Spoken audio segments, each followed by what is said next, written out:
जो स्वयं चल करके आ जाते हैं, समय अपने आप आ जाता है। और तीर्थ ऐसे होते हैं जहाँ पर हमको चल करके आना पड़ता है। तो पर्व भी आ गया है और आप लोग सिद्ध चित्त पर चल करके भी आ गए हैं। और अष्टांगिका का पर्व बड़ा महान माना जाता है। उस पर हमने एक रचना की थी, उसको अपन पहले यहाँ पर गुनगुना लेते हैं, उसके बाद हम थोड़ी चर्चा करेंगे।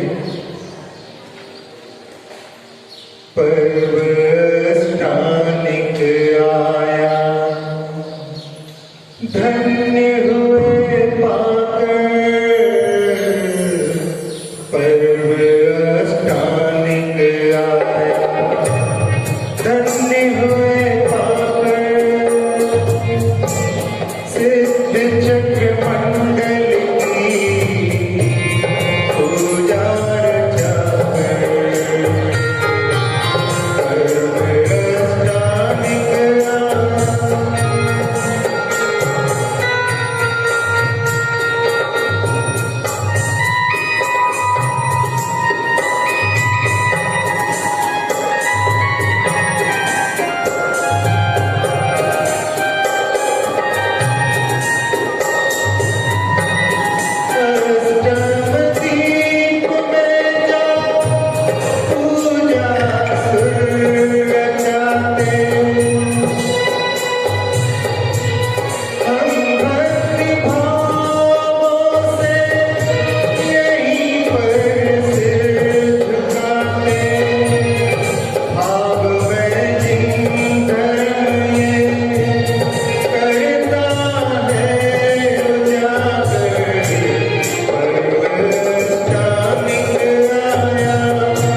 अब यहां आने के बाद आप लोगों के लिए पूरी तरह से यहीं पर रहना है, यानी मन से भी, वचनों से भी और काया से। अक्सर ऐसा होता है कि व्यक्ति काया से तो भगवान की भक्ति में उपस्थित हो जाता है, लेकिन मन उसका कहीं और लगा रहता है। धार्मिक कार्यों के लिए कहा जाता है कि पहले, सबसे पहले काया को ही लगाया जाता है।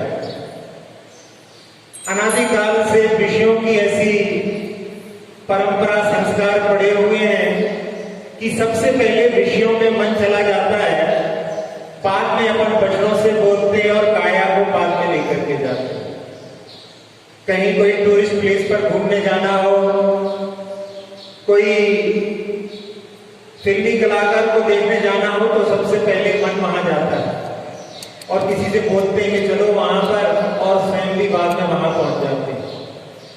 लेकिन धार्मिक कार्यों के लिए सबसे पहले अपने काया को लगाना पड़ता है। छोटे से बच्चे को भी आप लेकर के आते हैं और उससे बोलते हैं कि बोलो भगवान को नमस्तु, बोलो, ढोक दो। धीरे धीरे वो बच्चा भी काया के बाद में वचन के माध्यम से और वचन के माध्यम से बाद में मन से भी भगवान की भक्ति करने के लिए तत्पर हो जाता है।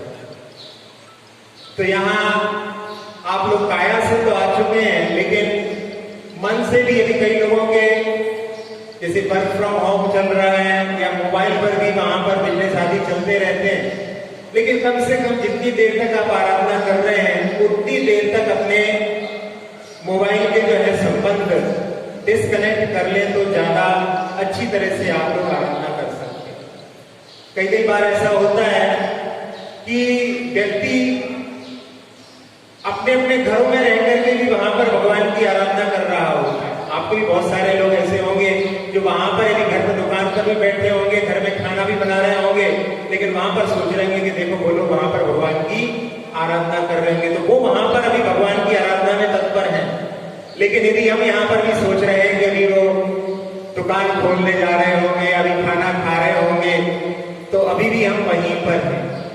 हमारा मन जहां पर रहता है वहीं पर पहुंच जाते हैं। इसलिए अपने मन को भी काया के साथ साथ में भगवान की आराधना के लिए अपना इसका भी थोड़ा सा प्रयास होना चाहिए। एक कवि हुए हरिवंश राय बच्चन, और वो पीएचडी करने के लिए इंग्लैंड गए हुए थे, और इंग्लैंड से जब लौट रहे थे तो जहाज का सफर था, पानी के जहाज वाला, बहुत लंबी यात्रा होती है, महीनों लग जाते हैं। और उस यात्रा में उनका एक मित्र भी साथ में था, और वो दोनों जो बातें कर रहे थे, अधिकतर बातें कर रहे थे या तो अपने कॉलेज की बातें कर रहे थे, और या अपने परिवार में जहां पर उनको जाना है उसकी बातें कर रहे थे। और एक शाम को एक बहुत ही सुंदर दृश्य वहां पर उपस्थित हुआ, और जब वो उसमें चर्चा में लगे हुए थे तो उस समय में हरिवंश राय बच्चन ने कहा कि अपन लोग कितने दुर्भाग्यशाली हैं कि सामने जो दृश्य उपस्थित है अपन उसको भूल करके या तो भूतकाल जिसको हम छोड़ आए हैं उसके बारे में चर्चा कर रहे हैं, और या जहां पर हमको भी पहुंचना है, जहां हम पहुंचे नहीं है उसके बारे में सोच रहे हैं। तो उन्होंने उस समय एक छोटी सी कविता बनाई थी।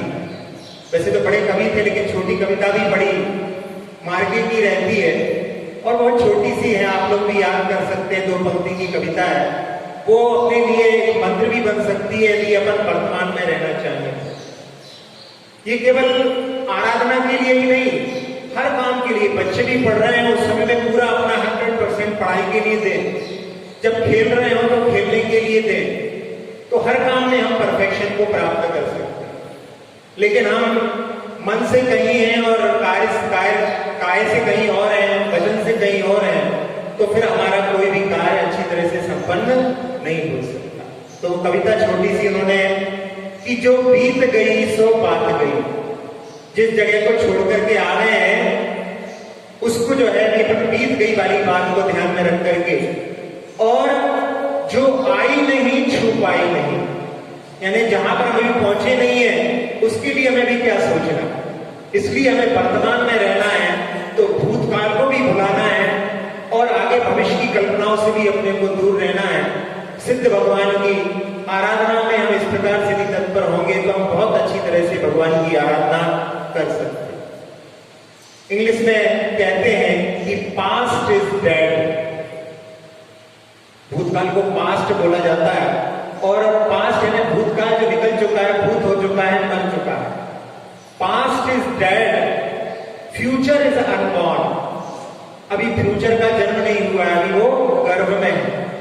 Past is dead, future is unborn, present is present, जो वर्तमान है वही हमारे सामने उपलब्ध है। Present is present, that's why it is present, यानी वही हमारे लिए एक बहुत अच्छा उपहार है। तो वर्तमान में रह करके हम भगवान की आराधना में अच्छी तरह से तत्पर हों, ऐसी भावना के साथ में आप लोग यदि आराधना करेंगे तो आप बहुत अच्छा लाभ उस पर ले सकते हैं।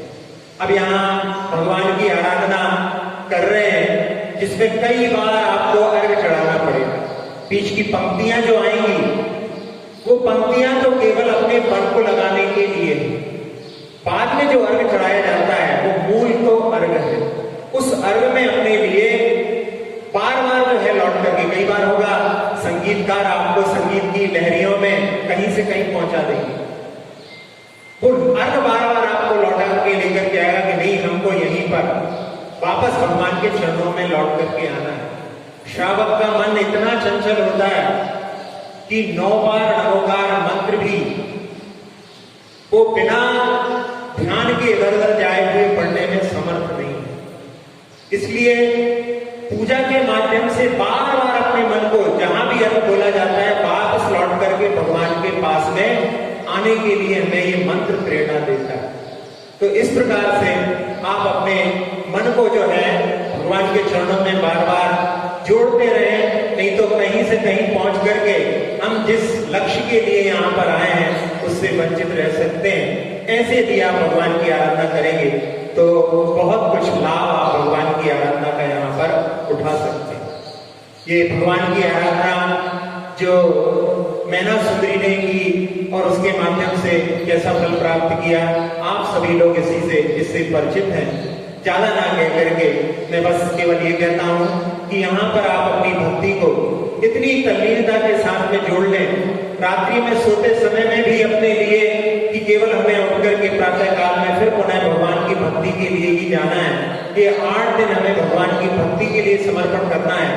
रात्रि में सोते समय कैसी ललक भगवान के आराधना की, दर्शन की होनी चाहिए। इसमें एक तुलसीदास जी हुए, उन्होंने एक दोहा लिखा। अभी तो वैसे ठंड का मौसम नहीं है, जब ठंड का मौसम रहता है और कोई गरीब व्यक्ति जिसकी झोपड़ी टूटी हुई हो और जहां से पूरी सर्दी बरस रही हो, तो उस समय रात्रि में वो क्या विचार करता है? वो विचार करता है कि कब वो सूर्य का उदय हो जाए, उसके घाम से मैं अपनी ठंड को दूर कर लूं। रात भर वो ऐसा विचार करता है। ऐसे ही आप लोग बस केवल भगवान की भक्ति करने के लिए हमें सिद्ध क्षेत्र पर आए हैं। तो उसमें तुलसीदास जी कह रहे हैं, ज्यों गरीब की देह को जड़कारे को घाम। गरीब की देह के लिए जहां पर सर्दी बरस रही है, जड़कारा जिस जाड़े में घाम उसके लिए बड़ा प्रिय होता है, उसका इंतजार करता है। ज्यों गरीब की देह को जड़कारे को घाम, पैसे ही कब हो लगो मेरे भी प्रभु राम। माने भगवान की आराधना हमारी ऐसी तल्लीनता के साथ में कब हो पाएगी, ऐसी जो है आकांक्षा होने की है। ऐसे ही आप सभी लोग इन 8 दिनों को बहुत अच्छी तरह के भगवान की भक्ति में व्यतीत करेंगे। इसी भावना के साथ में बोलिए परम पूज्य गुरु और आचार्य विद्यासागर जी महाराज जी की, परम पूज्य निर्णय सागर जी महाराज जी की।